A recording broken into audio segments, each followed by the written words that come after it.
நம்ம இன்னைக்கு பார்க்கக்கூடிய தகவல்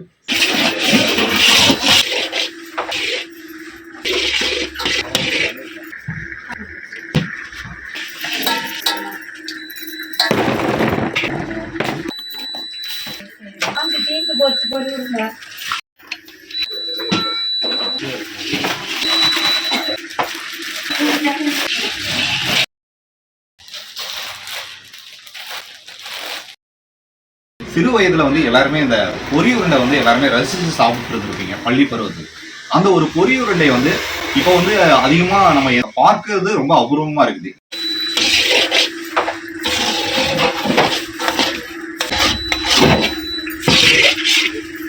ஒரு பக்கத்து வர வரைக்கும் கிளறோம்னா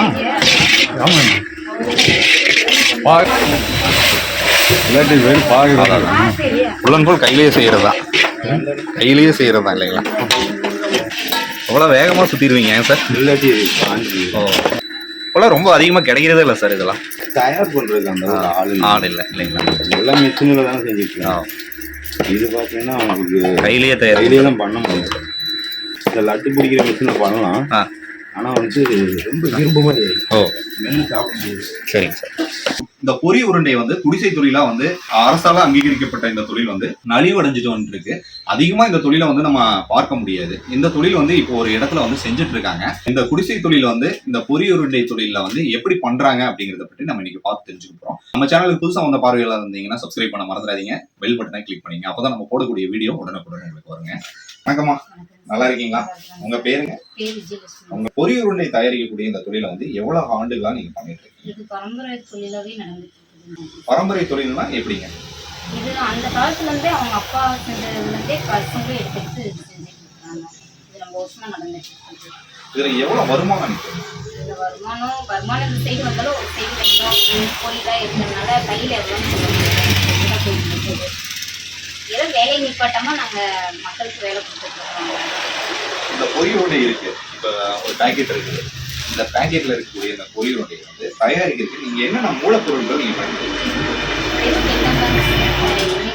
பாவு காய்ச்சி வச்சு அந்த பக்கம் இறக்கி பொரி 2 கப் அளந்து போட்டு இறக்கிடுவாங்க. இந்த பாகுன்னு சொல்றீங்க. இந்த பாகு காய்ச்சலுக்கு நீங்க என்ன வெல்லம் நீங்க பயன்படுத்துறீங்க? நான் கருத்தி வெல்லம், இது இந்த வெல்லம் தான் போட்டு வேற எதுவும் யூஸ் பண்ணுறதில்லை. அது மட்டும்தான் காய்ச்சி வச்சு நைட்டே காய்ச்சி வச்சுருவேன். காலையில அதை எடுத்து நாங்கள் பாவு காய்ச்சி. சுகர் பேஷண்ட் எல்லாம் இதை சாப்பிடுவாங்களா?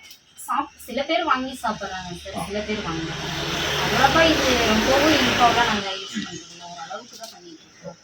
ஏன்னா ரொம்ப பேர் சுகர் ப்ராசஸும் வர்றாங்க இங்கே, அதனால 1, 2 தான் வாங்குறாங்க, அதுக்கு மேலே வாங்க மாட்டாங்க. அதனால நம்ம பாவு கொஞ்சம் கம்மியாக தான் ஊற்றி பண்ணிட்டு இருக்கிறோம். இப்போ அந்த பொரி தயாரிக்கக்கூடிய அந்த இடத்தை நான் பார்த்தேங்க. ஒருத்தர் அந்த வடக்கு அதை வச்சுட்டு அதுல பாக்கு முன்னாடியே நீங்க தயார்படுத்தி வச்சிருக்கீங்க. அந்த பாப்பை எடுத்து உள்ள ஊத்திடுறாரு. ஊத்திட்டு பொரி எடுத்து மேல நிரப்புறாரு. நிரப்பி அது எவ்வளவு நேரம் அது சுண்டணும்? ஒரு அரை மணி நேரம் ஆயிடும்.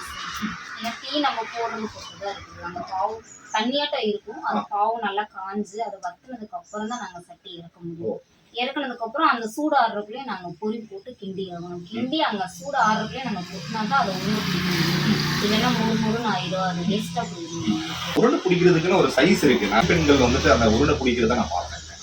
இப்படி வேகமா இப்படிங்கிறாங்க, திடீர்னு பார்த்தா அந்த உருண்டை வந்துடுது. அந்த உருண்டை எப்படிங்க அது வேகமா தயார் பண்றதுக்கு நீங்க அந்த அனுபவம் தான் காரணமா? ஆரம்பத்துல வரவங்களுக்கு கொஞ்சம் கஷ்டமா தெரியும். அது போக போக அந்த சைஸ்னா அந்த சைஸ்ல அது கொஞ்சம் பெருசா போனாலே எடை வரும் உங்களுக்கு. ஆனா அதுக்கு தகுந்தாப்புல நாங்க கேட்டோம்னா யாரும் தர மாட்டாங்க. அதனால அந்த சைஸ்க்குள்ளே நாங்க அந்த நீங்க உள்ள பேக் பண்ணக்கூடிய அந்த மெத்தேட நான் பார்த்தேன். பேக் பண்ணி அந்த ஒரு பேக்கிங் சிஸ்டம் நீங்க வைக்கிறீங்க. வச்சோம்னா அதனுடைய அளவு எவ்வளவு அளவு நீங்க எவ்வளவு கிராம்ஸ் இருக்கு? அது 100 கிராம் 90 கிராம் தான். அதுக்கு அதிகமாகவும் நீங்க கொடுக்குறீங்க. எங்கெங்கெல்லாம் நீங்க இந்த ஒரு ப்ராடக்ட் நீங்க கொடுக்குறீங்க? ஊட்டி போகுது, கொடைக்கானல் போகுது, பொள்ளாச்சி, எங்கிட்ட கோயம்புத்தூர் சைடு எல்லா மாவட்டத்துக்குமே போயிட்டு இருக்குது. சப்ளை அவங்களே எடுத்துட்டு போறாங்க. ஏன்னா இங்க கொண்டு போய் கொடுக்குறதுக்கு எங்களுக்கு சப்ளை பண்றதுக்கு ஆள் இல்லாதனால அவங்களே எடுக்கிற மாதிரி தான் நாங்க பார்த்துட்டு இருக்கோம். இது எப்படின்னு கேட்டீங்கன்னா, எங்களுக்கு நாளைக்கு 2 நாளைக்கு முன்னாடி ஆர்டர் வேணும்னா எங்களுக்கு 2 நாளைக்கு முன்னாடி சொன்னாதான் நாங்க எங்க ஆர்டர் பண்ண முடியும். திடீர்னு கேட்டாங்கன்னா திடீர்னு எங்களால போடவும் முடியாது. ஏன்னா ஒரு நாளைக்கு வருவாங்க, ஒரு நாளைக்கு வர மாட்டாங்க. அட்ஜஸ்ட்மெண்ட் பண்ணி தான் நாங்கள் போட்டுருக்கோம். இந்த ப்ராடக்ட் எவ்வளவு நாள் நம்ம பயன்படுத்திக்கிறீங்க? அதுக்கு ஏதாவது டேட் ஏதாவது நீங்க பேர் வந்து இதுல டேட் போட்டு தான் வாங்கிட்டு இருக்காங்க. இப்போ நாங்க வந்து லேபிள் அடிச்சோம் வந்து டேட் போடாம தான் நாங்க அடிச்சோம். அவங்க குத்த சொன்னாங்கன்னா நாங்க எக்ஸ்பைரி டேட் போட்டு குத்தி தான் பண்ணிருக்கோம். அதனால இப்ப இந்த வருஷம் முடிஞ்சுச்சு, அடுத்த வருஷம் லேபிள் குத்துல நாங்க அந்த டேட் போட்டு தான் எக்ஸ்பைரி டேட் போட்டு தான் நாங்க அடிப்போம். இந்த வருஷத்துக்கு மட்டும் அவங்க என்ன டேட் சொல்றாங்க அந்த டேட் போட்டு நாங்க பொரி இருக்கு. பொரி நார்மலா வந்துட்டு அந்த வெள்ளை பொரிங்கிறது அரிசியில செய்யக்கூடிய அந்த பொரி. அதை நம்ம வந்து எவ்வளவு காலம் வேணாலும் அதை பயன்படுத்திக்கலாம். இது நம்ம வந்து பாக்கு காய்ச்சி மிக்ஸ் பண்ணி கொடுக்கும்போது அந்த ப்ராடக்ட் வந்து எவ்வளவு நாள் நம்ம வந்து பயன்படுத்திக்க முடியும்? இது 1 மாசம் வரைக்கும் எங்களுக்கு டைம். 1 மாசம் வரைக்கும் நீங்க யூஸ் பண்ணிக்கலாம். அதுக்கு மேல்பட்டு நீங்க வேணாம்னாலும் வேணாம் அப்படி கேட்கலாம். 1 மாத காலம் வந்து நம்ம இதை பயன்படுத்திக்கலாம். இப்போ எப்படிங்க சாப்பிட்றதுக்கு வந்து மற்ற ஸ்நாக்ஸ் மாதிரி இதனுடைய சுவை எப்படி இருக்கு? சாப்பிட்றதுக்கு நல்லா முறுமுறுன்னு நல்லாவும் இருக்கு. சாப்பிட்றதுக்கு எந்த பிரச்சனையும் கிடையாது. நல்லா டேஸ்ட் கொஞ்சம் பிடிக்கும். சாப்பிட்டே இருக்கணும் கூட தோணும். ஆனா எங்கனால சாப்பிட முடியாது. ஏன்னா நாங்க வேலை செய்யறதுனால எல்லாரும் கொடுக்கறதுனால நாங்க சுத்தமா பண்றதுனால எங்களால சாப்பிட முடியாது. ரெகுலரா நீங்க சாப்பிட்டே இருக்கனால உங்களால சாப்பிட முடியாது. புதுசா சாப்பிட்றவங்க இதை ரொம்ப ரசிச்சு சாப்பிடுவோம். குழந்தைங்கலாம் இதை நான் விரும்பி சாப்பிடுவாங்க. குழந்தைங்களாம் நல்லா விரும்பி வாங்குறாங்க. இந்த ஏஜ்டு பீப்புள்ஸ் வந்துட்டு ஒரு சுகர் பேஷண்ட்லாம் இருக்காங்க. அவங்களுக்கு தான் நான் ஆல்ரெடி ஒரு கொஸ்டின் கேட்டேன். டயபெட்டிக் பேஷண்ட்ஸ் எல்லாம் சாப்பிட முடியுமா? சாப்பிட முடியும் சார். அதை 1 2 அவ்வளோதான் எடுத்துக்கணும். சிறு வயதுலாம் அந்த ஸ்கூல்ல எல்லாம் படிக்கும்போது இந்த பொரியுருண்டை வந்து தனித்தனியா வச்சு சேல் பண்ணிட்டு இருப்பாங்க. இப்போ ஒரு பேக்கெட்ல பார்க்கறது ரொம்ப ஆசையா இருக்கு. இது வந்து அழிவடைஞ்சு வந்துட்டு இருக்குங்களா? இந்த தொழில் வந்து இப்போ நலிவடைஞ்சு தான் வந்துட்டு இருக்கு. ரொம்ப ஆர்டர்லாம் ரொம்ப கம்மியாயிடுச்சு. எங்களுக்கு மெயின் ஆர்டர் கிடைக்கிறது வந்து பொங்கல், தீபாவளி, ஆயுத பூஜை, விநாயகர் சதுர்த்தி இந்த மாதிரி இருக்கும்போதுலாம் கொஞ்சம் ஆர்டர் நிறைய வருது. மற்ற நாள்ல வந்து சில நாள் வேலை இருக்கும், சில நாள் வேலை இருக்காது. அப்படியே இருக்கும். ஆனா இருந்தாலும் கொஞ்சம் ஸ்லோவா போயிட்டு இருக்காங்க. உங்களுடைய இந்த ப்ரொடக்ஷன் கம்பெனி எங்க லொக்கேட் ஆயிருக்குமா? காலப்பநாயக்கம் பாருங்க, ராஜலட்சுமி நகர். அங்கதான் லொக்கேட் ஆயிருக்கு. இப்போ நீங்க நிறைய பேர் இங்க வேலை செஞ்சுட்டு இருந்தீங்க. இது ஒரு குடிசை தொழில் தான். அரசு அங்கீகாரம் வந்து இதுக்கு இருக்குங்களா? நாங்க இப்பதான் வாங்கிதான் அது மூலியமா நம்ம நடத்திட்டு. இப்போ புதுசா யாராவது தொழில் தொடங்கணும்னா இந்த தொழிலை வந்து கத்துக்க முடியுமா? எப்படிங்க? முடியும் சார். அவங்களால முடியும் நினைச்சா முடியும். நாங்க வந்து சொல்லி கொடுப்போம். ஸ்டார்டிங்ல 1 வாரம் 2 வாரம் நாங்க சொல்லி கொடுப்போம். அவங்க அதை புரிஞ்சுட்டு செய்யலாம். இங்க வந்தா வேலைக்கு ஆட்கள் தேவைப்படுறாங்கன்னா எங்களுக்கே வேலை குறைவா தான் இருக்கு. புதுசா ஏதாவது தொழில் கத்துக்கணும்னா இங்க வந்தா நீங்க அதை கைட் பண்ணிக்கலாம். சரிங்களா? நிறைய தகவல்கள் பகிர்ந்துட்டீங்க. நன்றிங்க. பொரி உருண்டை வந்து எப்படி தயார் பண்றாங்க அப்படிங்கிற ஒரு டீடைலிங் வந்து நீங்க பார்த்துருக்கீங்க. ஸோ இந்த ஒரு தொழில் வந்து நலிவடைஞ்சிட்டு வந்துருக்கு. ஆனா இதை வந்து கண்டிப்பா நீங்க வாங்க, நாங்க வந்து கற்றுக் கொடுப்போம் அப்படிங்கிற மாதிரி அவங்க சொன்னாங்க.